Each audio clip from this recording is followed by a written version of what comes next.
বিসমিল্লাহির রহমানির রহিম।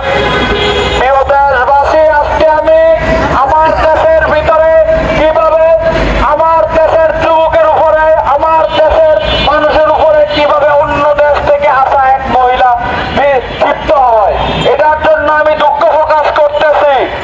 আজকে দেখতেছি যে কুনমনিকা নামের এক মেয়ে আমার দেশে বাংলাদেশের জনগণের উপরে কিভাবে ক্ষিপ্ত হয়েছে এবং কিভাবে মুসলমানের উপরে ক্ষিপ্ত হয়েছে, এটার জন্য দুঃখ প্রকাশ করতেছি।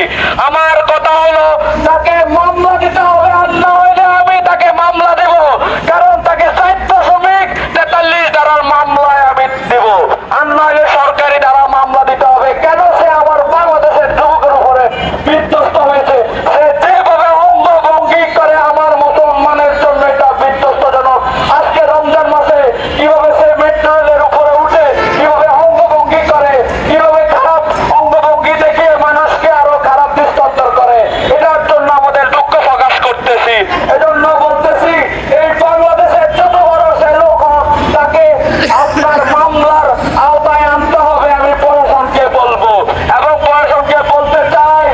কারণ আমার বাংলাদেশের জনগণের উপরে কিভাবে সে কিছু করে নাই, তার উপরে কিভাবে ক্ষিপ্ত হয়ে তাকে মারধর করেছে এবং কিভাবে সে নোংরা ভিডিও ছড়াচ্ছে, কিভাবে তার সাথে আরো অন্যান্য লোক যুক্ত, তাদেরকেও মামলায় আনতে হবে।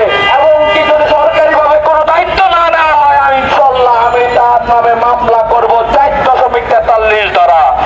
এটার জন্য আমি ক্ষিপ্ত, কারণ আমার বাংলাদেশের জনগণকে কিভাবে সে হেনস্থা করতেছে, খারাপ অঙ্গভঙ্গি দেখাইতেছে, কিভাবে এই জনসম্মুখীন দাঁড়িয়ে কিভাবে খারাপ ভিডিও ধারণ করতেছে, মানুষকে সে অঙ্গভঙ্গি দেখে আপনার খারাপ অঙ্গ দেখাইতেছে। এটার জন্য আমি দুঃখ প্রকাশ করতেছি। আমার বাংলাদেশের সরকারকে বলবো, যদি আপনি সরকারি ভাবে যদি তাকে এই মামলায় যদি